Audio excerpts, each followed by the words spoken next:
नमस्कार माऊली. चला ज्ञानेश्वरीच्या सहवासात. ज्ञानेश्वरी अध्याय 11, ओवी 255 ते ओवी 271 सहवासात आपण जाऊया. अहो अर्जुनाला विश्वरूपाचं दर्शन, तो ज्या ठिकाणी बसलेला होता तिथून कुठल्याही दिशेला पाहिलं तरी तेच होत होतं. त्याला वर खाली मागे पुढे असं कुठल्याही प्रकारे दिशांचं बंधन नव्हतं. म्हणायचंच झालं तर 360 डिग्रीज मध्ये, किंबहुना 360 डिग्रीजला व्यापून सुद्धा एक भगवंताचं रूपच त्याला साक्षात सगळीकडे दिसत होतं. त्यामुळे शेवटी अर्जुनाने त्या विश्वरूपापाशी शरणागती पत्करली आणि तो जिथे होता तिथेच तो नतमस्तक झाला. आदरपूर्वक आश्चर्यचकित होऊन त्यांनी आपले दोन्ही हात जोडले आणि अत्यंत प्रेमाने भगवंताशी तो बोलू लागला. भगवंताला त्याच्या विश्वरूपाबद्दल सांगू लागला, ज्याचा अनुभव, ज्याची प्रतीती अर्जुन घेत होता.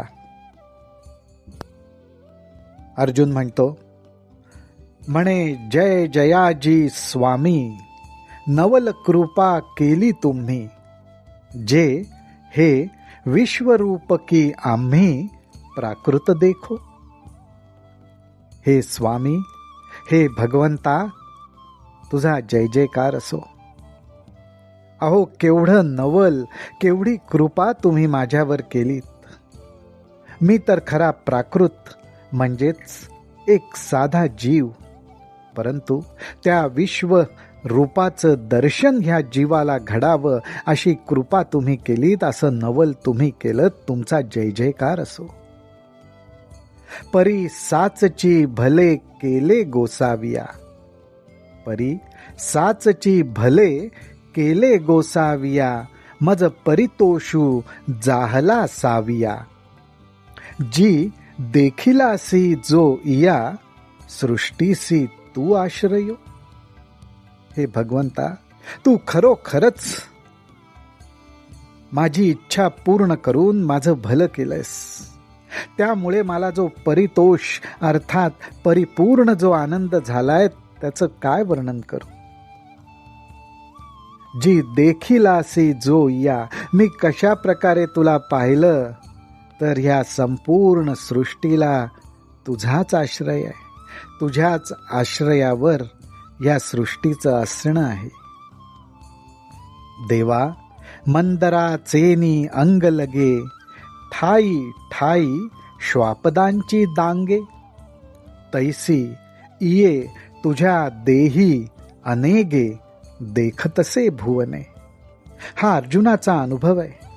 मंदराचल अर्थात मंदार नावाच्या पर्वतावर, त्याच्या अंगा खांद्यावर अनेक श्वापद संचार करत असतात. हा अर्जुनाचा अनुभव आहे. त्यामुळे त्याचंच उदाहरण घेऊन तो म्हणतो, त्या श्वापदांप्रमाणेच अनेक भुवन मी तुझ्या अंगा खांद्यावर वावरताना बघतोय. अहो आकाशाची खोळे, दिसती ग्रहगणांची कुळे, का महावृक्षी अविसाळे पक्षी जातीची. ज्याप्रमाणे एखाद्या वस्त्राच्या खोळीमध्ये अनेक वस्तू बांधून घेता येतात, त्याप्रमाणे अर्जुनाला जे दृश्य दिसतंय तो म्हणतो, जणू काही त्या वस्त्रासारखीच आकाशाची खोळ केली आहे. आणि त्या आकाशाच्या खोळीत ज्याप्रमाणे अनेक ग्रह आणि त्यांच्या गणांची अर्थात उपग्रहांची सुद्धा कुळच्या कुळं बांधून घ्यावीत, किंवा ज्याप्रमाणे महावृक्ष अफाट मोठ्या वृक्षांच्या ठिकाणी अनेक पक्ष्यांची घरटी असावीत, निवासस्थान असावं, तशी ही सृष्टी मला तुझ्या अंगा खांद्यावर दिसतीये. तया परी श्रीहरी तुझिया विश्वात्मकी इये शरीरी, स्वर्गू देखतसे अवधारी सुरगणेंसी. अशा प्रकारे श्रीहरी तुझ्या या विश्वरूपावर मला हे सर्व सृष्टीचे समुदाय तर दिसतातच आहेत, पण त्याचबरोबर स्वर्ग आणि त्या स्वर्गातील अनेक देव त्यांचे समुदायही मला दिसतायत. प्रभू, महाभूतांचे पंचक येथ देखत आहे अनेक, आणि भूतग्राम एक एक भूतसृष्टीचे. अहो एवढंच काय, तर हे प्रभू, महाभूतांचे पंचक अर्थात जी पंचमहाभूत आहेत, असे पंचमहाभूतांचे सुद्धा मी अनेक समुदाय तुझ्या ठिकाणी बघतोय. आणि त्याचबरोबर आणि भूतग्राम एक एक भूतसृष्टीचे 84 लक्ष योनी आहेत. 84 लक्ष प्रकारच्या भूतसृष्टी आहेत. त्या भूतसृष्टींची गावच्या गाव मला तुझ्यावर बघायला मिळत आहेत. त्याचबरोबर जी सत्यलोकू तुझ माझी आहे, देखिला चतुरानन हा नोहे, आणि येरीकडे जव पाहे तव कैलासही दिसे. अरे ह्याच बरोबर सत्यलोक सुद्धा तुझ्याच विश्वरूपामध्ये मला दिसतोय. आणि त्या सत्यलोकामधला चतुरानन म्हणजे हा ब्रह्मदेवच नाही का? देखिला चतुरानन हा नोहे. आणि एवढं म्हणून मी दुसरीकडे जेव्हा बघतोय तेव्हा तिथे मला कैलास सुद्धा दिसतोय. तव कैलासही दिसे. श्री महादेव भवानी येशी तुझ्या दिसतसे एके अंशी, आणि तू तेही गा ऋषिकेशी तुझ माझी देखे. हे भगवंता, त्या कैलासाचं मी दर्शन घ्यायला जातोय, तर तिथे साक्षात श्री महादेवांबरोबर भवानी मातेचंही दर्शन होतंय. आणि हे सर्व दर्शन केवळ एका तुझ्या अंशावर होतंय. विश्वरूप तर सर्व व्यापी आहे. त्यातल्या एका अंशावर सत्यलोकाचं दर्शन होतंय, कैलासाचं दर्शन होतंय. आणि एवढंच नाही तर भगवंता, तुझ्या ठिकाणी मला तुझं सुद्धा दर्शन होतंय. आणि तू तेही गा ऋषिकेशी तुझ माझी देखे. पै कश्यपादी ऋषिकुळे इये तुझिया स्वरूपी सकळे, देखतसे पाताळे पन्नगेशी. त्याचबरोबर कश्यप आदी जी ऋषी आहेत, त्या ऋषी मुनींची कुळच्या कुळ मला तुझ्या स्वरूपावर बघायला मिळतायत. पाताळ लोक बघायला मिळतोय भगवंता. त्याचबरोबर पाताळामधले पन्नगेशी म्हणजे नागलोक सुद्धा मला बघायला मिळतायत. किंबहुना त्रैलोक्यपती तुझिया एकेकाची अवयवाची भिंती, ये चतुर्दश भुवने चित्राकृती अंकुरली जाणो. हे त्रैलोक्यपती, हे भगवंता, किंबहुना मला असं वाटतंय की तुझा एक एक अवयव म्हणजे एक एक भिंतीच्या ठिकाणीच, म्हणजे जणू काही अर्जुनाला म्हणायचंय तुझा एक एक अवयव म्हणजे कॅनव्हास सारखा आहे. त्या कॅनव्हासवर चित्र रेखाटावी, त्यालाच माऊली म्हणतायत अवयवाची भिंती. अवयवरूपी भिंतीवर, कॅनव्हासावर जणू काही चित्रकृती प्रगट झालेली आहेत, अंकुरली आहेत. आणि ती चित्रकृती कशाची, तर ये चतुर्दश भुवने चित्राकृती. 14 भुवन, 14 लोकांची चित्रांच्या आकृत्या मला तुझ्या एक एक अवयवावर प्रगट झालेल्या दिसतायत.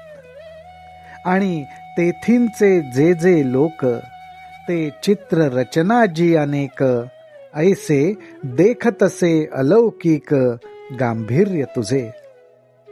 हे भगवंता, आणि अशी ही जी चित्ररचना आहे, त्या चित्ररचनेवर त्या 14 भुवनांमधले मला एक एक लोक बघायला मिळत आहेत.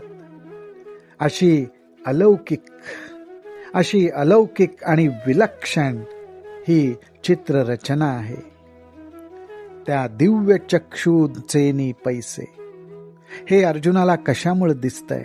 त्या दिव्य चक्षुंचेनी पैसे, चहूकडे जव पाहत असे तव दोरदंडी जैसे आकाश कोंभैले. हे मला कशामुळे दिसतंय? तर ह्या दिव्य चक्षुमुळे दिसतंय. ह्या दिव्य चक्षुमध्ये हे विश्वरूप बघण्याचं सामर्थ्य आहे आणि त्यामुळेच मी जेव्हा चहूकडे चारही बाजूंना जेव्हा बघतोय त्यावेळी मला तुझंच दर्शन होतंय. त्या दर्शनामध्ये मला असं दिसतंय की आकाशालाच कोंभ फुटलेत आणि हे कोंभ फुटलेले कसे दिसतायत? तव दोरदंडी जैसे. दोरदंडी म्हणजे दोन बाहू, दोन हात. त्याप्रमाणे जणू आकाशाला फुटलेले कोंभ हे तुझ्या दोन बाहूप्रमाणे दिसतायत. अथवा तुझे दोन बाहू म्हणजे जणू काही आकाशालाच दोन कोंभ फुटलेत असं दर्शन मला होतंय. तैसे एक एक निरंतर देवा देखत असे तुझे कर, करीत आघवेची व्यापार एकेची काळी. अहो, हे दोनच बाहू नाहीत, तर अर्जुन म्हणतोय असे एक एक निरंतर देवा देखत असे तुझे कर.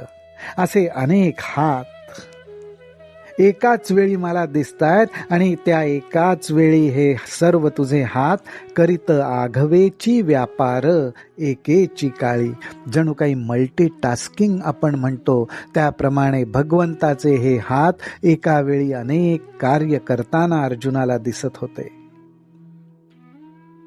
त्याच वेळी अर्जुनाला अजून एक दृश्य दिसलं. तो म्हणतोय मग महाशून्याचेनी पैसा रे, उघडली ब्रह्मकटाहाची भांडारे, तैसी देखतसे अपारे उदरे तुझी. त्याच वेळी मग महाशून्याचेनी पैसा रे, म्हणजेच ही सर्व जीवसृष्टी ज्या ठिकाणी लीन होते ते शून्य आणि त्या शून्याला सुद्धा जे कवटाळून घेतं ते महाशून्य. त्या महाशून्याच्या ठिकाणी काय? तर ब्रह्मांडाची भांडार उघडल्यासारखी दिसत होती. ती प्रगट होत होती आणि ती ब्रह्मकटाह कशी दिसत होती? कशा प्रकारे दिसत होती? तर तैसी देखतसे अपारे उदरे तुझी. तर त्या ब्रह्मकटाहांप्रमाणे, ब्रह्माच्या भांडारांप्रमाणे मला तुझी अपार उदर म्हणजे तुझी पोट, भगवंताची अनेक उदरे, अनेक पोट अर्जुनाला दिसत होती, जी सहस्त्र शीर्ष याचे दाखले, कोडीवरी होता ती एकी वेळे, की परब्रह्मची वदन फळे मोडोनी आले. भगवंताला सहस्त्र शीर्ष म्हटलेले आहे. त्याचप्रमाणे अर्जुनाला अनुभव येत होता. अर्जुनाला एकाच वेळी सहस्त्र शीर्ष, एकाच वेळी पण अनेक अशी सहस्त्र शीर्ष दिसत होती. कोडीवरी होता ती एकी वेळे. काय वर्णन आहे! सहस्त्र शीर्ष, सहस्त्र शीर्ष, सहस्त्र मस्तक, सहस्त्र मुख आणि अशी अनेक अर्जुनाला दिसत होती. आणि त्यालाच तो म्हणतोय की जणू काही मला असं वाटतंय की परब्रह्मची वदन फळे मोडोनी आले. परब्रह्मालाच ती फळं लागली आहेत आणि ती फळं कशाची? तर वदन फळे, मुखाचीच फळं भरभरून आलेली आहेत. तैसी वक्त्रे जी जेवती तेवती, तुझी देखतसे विश्वमूर्ती आणि तयाची परी नेत्रपंक्ती अनेका सैंग. हे भगवंता, अशा प्रकारे मला जिकडं तिकडं तुझीच मुख दिसतायत. म्हणूनच इथे ज्ञानोबाराय म्हणतात तुझी देखतसे विश्वमूर्ती.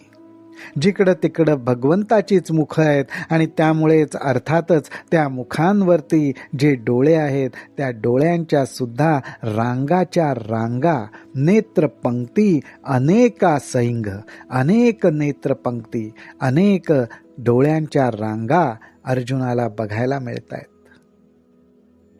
पुढे अर्जुन म्हणतो, हे असो स्वर्ग पाताळ की भूमी दिशा अंतराळ, हे विवक्षा ठेली सकळ मूर्तिमय देखत असे.